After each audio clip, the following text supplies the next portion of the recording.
पहला तो ये आदरणीय लोकमाता अहिल्याबाई होलकर आज से 300 वर्ष पहले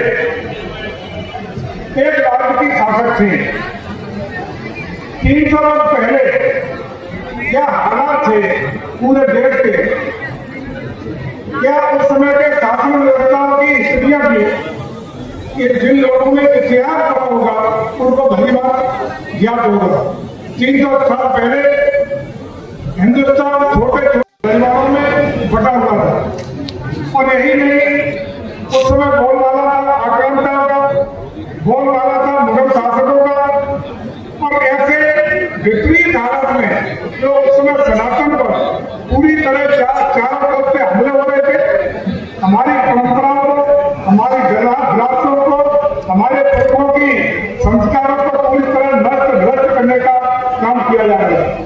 पूरे देश में मंदिरों को ध्वस्त करने का काम किया जा रहा है, भारतीय संस्कृति को नेस्तनाबूद करने का काम किया जा रहा था। ऐसे में लोक माता अहिल्याबाई होलकर जी, जो आप देख रहे हैं चित्र, हमेशा शिवलिंग को अपने में लपेटे रहती हैं। इसका मतलब पूरी तरह वो शिव, भगवान शिव की उपासक थी और उनका पूरा जीवन धर्म की रक्षा के लिए समर्पित होने का काम कर रहा है। पंडित जी लोग जो कथा पढ़ाते हैं, एक बात कहते हैं, हमेशा एक बात कहते हैं कि धर्मो रुचित रोचिका, यानी धर्म की जो रक्षा करता है धर्म उसकी रक्षा करता है, और धर्म जिसकी रक्षा करता है वो न्याय दे सकता है, न्यायप्रिय हो सकता है। तो जो न्याय दे सकता है वही सफल और कुशल शासक और प्रशासक हो सकता है। ये बात जो व्यक्तित्व लोक माता अहिल्याबाई जी के जीवन के विषय आपने पूर्व वक्ताओं से, प्रसंगों के माध्यम से और सुनने का काम किया है। उन प्रसंगों के साथ है कि कुशल प्रशासक थी, भोले बाबा की, शंकर जी की पुजारी थी, न्यायप्रिय थी, शासन सत्ता चलाने के साथ लोकतंत्र की सबसे बड़ी कूटनीतिक थी, जिन्होंने अपने राज्य के साथ साथ देश के विभिन्न राज्यों पर अपने कूटनीतिक संबंध और भरोसा बनाए हुए थे।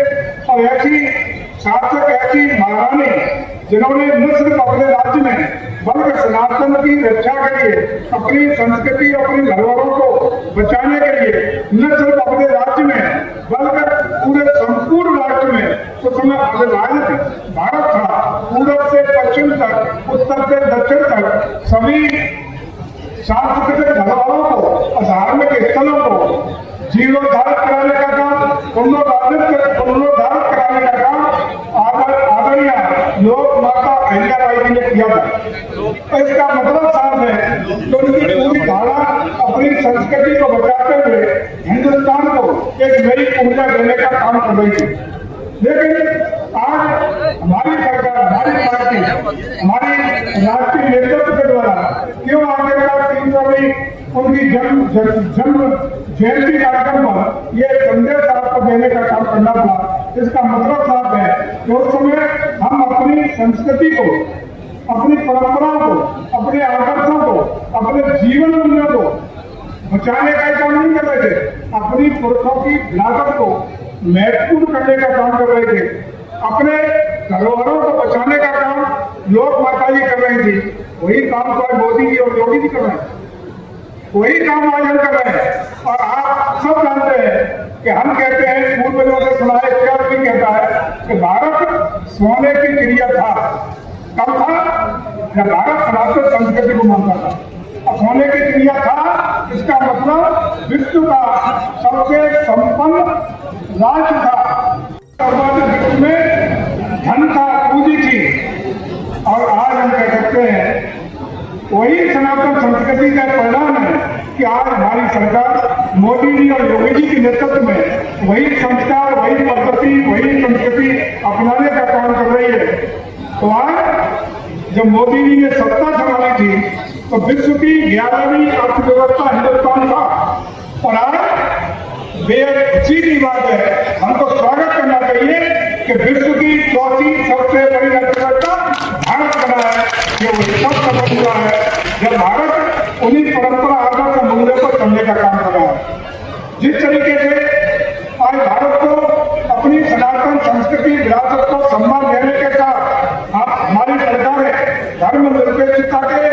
वास्तविक स्वरूप को आज धरातल को उतारने का काम कर रही है। उससे पूर्व में हमारी द्वारा चुनी गई पूर्व की सरकारों ने तुष्टिकरण के आधार पर हमारे सनातन को पीछे करने का काम किया। हमारे सम्मान को, हमारे पूर्वजों को, हमारी विरासत को कहीं न कहीं धोखा देने का काम किया और नकली धर्मनिरपेक्षता का समझाव करके एक तुष्टिकरण की नीति के द्वारा भारत को पूरी तरह पीछे धकेलने का काम करने का काम हुआ है। आज हम कह सकते हैं आज भारत आदरणीय मोदी जी के नेतृत्व में, उत्तर प्रदेश आदरणीय योगी जी के नेतृत्व में जिस तरीके से अपनी संस्कृति को आगे बढ़ाने का काम कर रहा है, आज हम देख रहे हैं उसका परिणाम है। परिणाम कहीं दूर मत जाइए, चाहे अयोध्या में 500 वर्षों के बाद भगवान का मंदिर आपके सामने भगवान अपने घर में विराजमान हुए। काशी का कॉरिडोर की बात करें और कुछ ही दिनों में आने वाले समय में राजा राजा भी होना रहा है।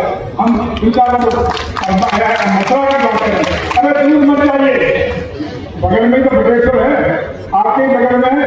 पूछता था कोई, आप दसगुनी कीमत हो गई है, 200 करोड़ से ज्यादा रुपया अकेले पर्यटन विभाग से आपके बेटे जयवीर सिंह ने वहां के विकास के लिए देने का काम किया। हिंदुस्तान की सबसे बड़ी मूर्ति जो गगन जी का गाँव है ना, तो 65 फुट की सबसे ऊंची हिंदुस्तान की मूर्ति हम बहुत जल्दी वो लगाने जा रहे हैं। शंकर जी भगवान के एक से एक मंदिरों का कंजरवेशन का काम लगातार चल रहा है। आगरा का सबसे बड़ा ऑडिटोरियम, एयर कंडीशन का ऑडिटोरियम वहां बन रहा है। वहां सबसे बड़ा आपका डिजिटल म्यूजियम बटेश्वर में मिल रहा है। और मैं समझता हूँ कि आपके जनपद आगरा के लिए बहुत बड़ी उपलब्धि भरा स्थान पर्यटन की दृष्टि से, संस्कृति की दृष्टि से बटेश्वर होने जा रहा है। और आज सबसे बड़ी बात है कि हमने दुनिया को संदेश दे दिया है कि महिला सशक्तिकरण के लिए आदरणीय अहिल्याबाई लोक माता ने जो काम शुरू किया था, उसी नारी सशक्तिकरण के लिए आज भारत सरकार और प्रदेश की सरकार दोनों लगातार काम कर रही है। और परिणाम आपके सामने है, चाहे 33% आरक्षण के द्वारा जिला पंचायत अध्यक्ष मंजू भदौरिया आपके सामने बैठी हो, प्रधान बैठे हो, क्षेत्र पंचायत के प्रमुख बैठे हो, लेकिन आने वाला दिन दूर नहीं जब हमारे नेता आदरणीय मोदी जी ने संकल्प लिया है कि 2029 में जब देश का नया पश्चिम लागू होने वाला है, उस समय तक हम महिलाओं को 33% आरक्षण लेकर के लोकसभा विधानसभा में, उत्तर प्रदेश की विधानसभा में, राज्यसभा में भेज करके महिला को अग्रणी भूमिका देने का काम करेंगे। महिला ने सिद्ध किया है। महिला में अहिल्याबाई होलकर जी की बात करें या वर्तमान दौर में आ जाए तो लड़कियों का रिजल्ट को देखें तो लगातार वर्षों से इंटरमीडिएट का रिजल्ट हो, हाई स्कूल का रिजल्ट हो, सीबीएसई बोर्ड का हो, यूपी बोर्ड का हो, लड़कों से ज्यादा बेहतरीन प्रदर्शन लड़कियों ने करने का काम किया है और लड़कियां बहुत बेहतरीन काम करने का काम कर रही है। और ये छोड़ो, ये तो हल्का काम हो गया। अरे कल परसों को माताओं का सिंदूर लाने वालों के लिए ऑपरेशन सिंदूर की घोषणा आदरणीय मोदी जी के संरक्षण करने वालों को मिट्टी में मिलाने का काम कर रही है।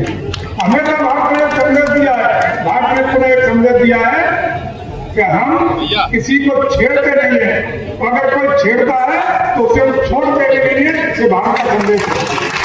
और उस संदेश में भी आपने देखा कि भारत ने अपनी सरजमी से बिना पाकिस्तान की जमीन पर कदम रखे हुए जिस तरीके से पाकिस्तान के आतंकवादी ठिकानों को नष्ट करने का काम किया, उसके बाद पाकिस्तान ने जब प्रतिकार किया तो उसके सभी सामरिक अड्डों का तहस नहस करके भारतीय सेना ने पूरी दुनिया में एक संदेश देने का काम कर दिया कि भारत की श्रेष्ठतम सेना का इतिहास था, जिसने 1 लाख पाकिस्तानी फौजियों को एक साथ सिलेंडर कराया था।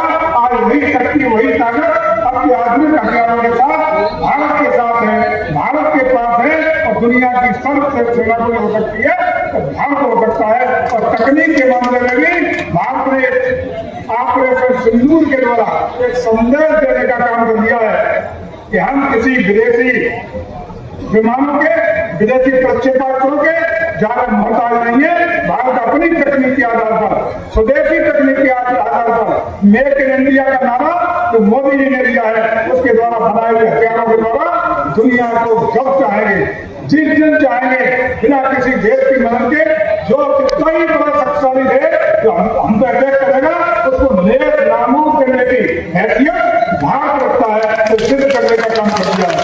आज हम बधाई देना चाहते हैं स्मार्ट शक्ति को, हमारे मोदी जी के प्रकार से, जिन्होंने जब सेना की लड़ाई चल रही थी, सेना का ऑपरेशन सिंदूर चल रहा था, तब भी सेना की प्रवक्ता के रूप में व्योमिका सिंह और दो महिलाओं को बिठा करके सेना के प्रवक्ता के रूप में स्मार्ट शक्ति को सम्मान देने का काम किया है। तो भारत के घोल करने के तक शक्ति श्रद्धांजलि है।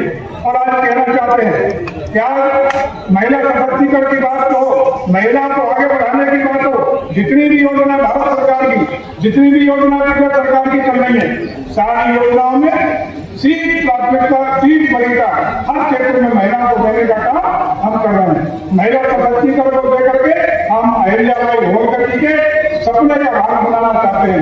ऐसा भारत बनाना चाहते हैं जो अपने पैरों पर खड़ा हो। हम ऐसा भारत बनाना चाहते हैं कि पुनः एक बार होने की क्रिया बने।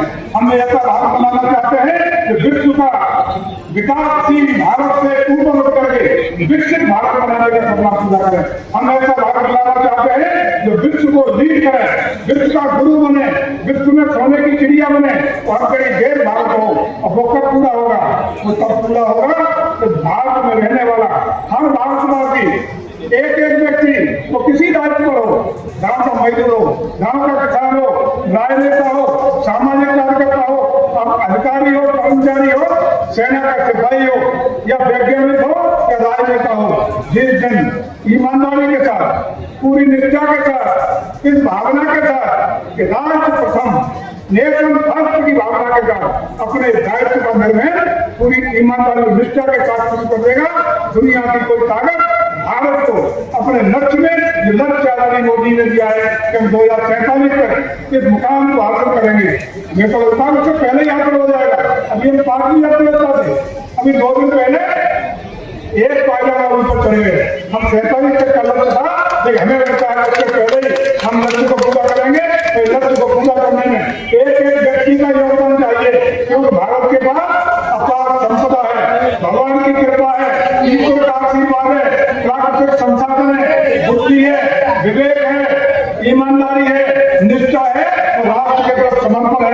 यही ताकत भारत को आगे ले जाने के लिए, सबसे आगे ले जाने के लिए हमें आगे बढ़ाने का काम कर रही है। हम आज संकल्प लेते हैं, महारानी लोकमाता अहिल्याबाई होलकर के पावन कार्यक्रम पर हम सब संकल्प लें। जब कब हमारा लक्ष्य पूरा होगा, तब पूरा होगा जब एक एक व्यक्ति विकसित होगा, कोई गरीब नहीं होगा, हर व्यक्ति संपन्न होगा, हर परिवार संपन्न होगा।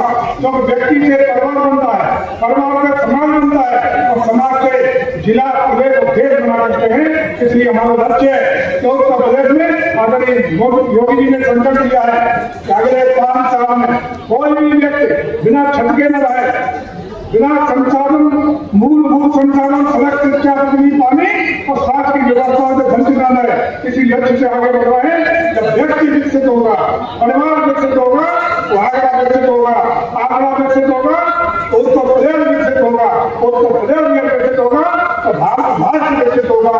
इसी परिकल्पना को साकार करने के लिए हम आइए संकल्प लें।